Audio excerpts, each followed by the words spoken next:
നമസ്കാരം. പ്രധാന വാർത്തകൾ.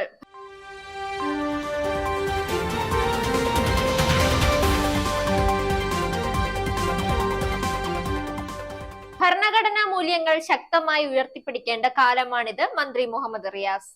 മതബന്ധമായ രാഷ്ട്രത്തിന് വികസിക്കാൻ കഴിയില്ല. അത്തരമൊരു രാഷ്ട്രം അതിവേഗം ഛിന്ന ഭിന്നമാകും. മന്ത്രി കെ രാജൻ.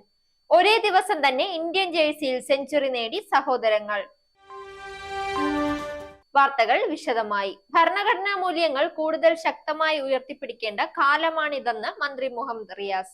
ഭരണഘടനയുടെ ആമുഖം ഇന്നും പ്രസക്തമാണ്. സ്വാതന്ത്ര്യം, സമത്വം, സാഹോദര്യം എന്ന അംബേദ്കർ വരികൾ ഇതിനൊപ്പം ചേർക്കാമെന്നും മന്ത്രി പറഞ്ഞു. മതബന്ധമായ രാഷ്ട്രത്തിന് വികസിക്കാൻ കഴിയില്ലെന്നും അത്തരമൊരു രാഷ്ട്രം അതിവേഗം ഛിന്ന ഭിന്നമാകുമെന്നും മന്ത്രി കെ രാജൻ. രാജ്യത്തിന്റെ 75ാമത് റിപ്പബ്ലിക് ദിനാഘോഷങ്ങളുടെ ഭാഗമായി എറണാകുളം ജില്ലയിലെ പരേഡ് സ്വീകരിച്ച് സംസാരിക്കുകയായിരുന്നു അദ്ദേഹം. കാക്കനാട് സിവിൽ സ്റ്റേഷൻ പരേഡ് ഗ്രൗണ്ടിലാണ് പരേഡ് നടന്നത്. റിപ്പബ്ലിക് ദിന പരേഡിൽ 25 പ്ലാറ്റൂണുകളിലായി 1000ഓളം പേർ അണിനിരന്നു. 2 ബാൻഡ് സംഘങ്ങളാണ് ഇത്തവണ പരേഡിൽ അണിനിരന്നത്.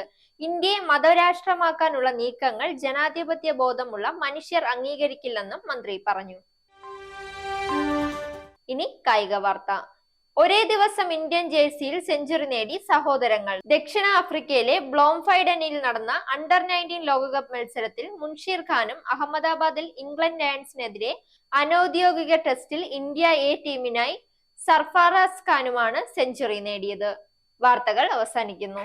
നേരിന്റെ വാർത്തകൾ നിങ്ങളുടെ വിരൽത്തുമ്പിൽ എത്താനായി സാക് ന്യൂസ് ചാനൽ സബ്സ്ക്രൈബ് ചെയ്തും ഷെയർ ചെയ്തും ഒരു ശരിയായ മാധ്യമ നിലപാടിനൊപ്പം നിൽക്കാൻ ഞങ്ങൾ നിങ്ങളെ ക്ഷണിക്കുന്നു.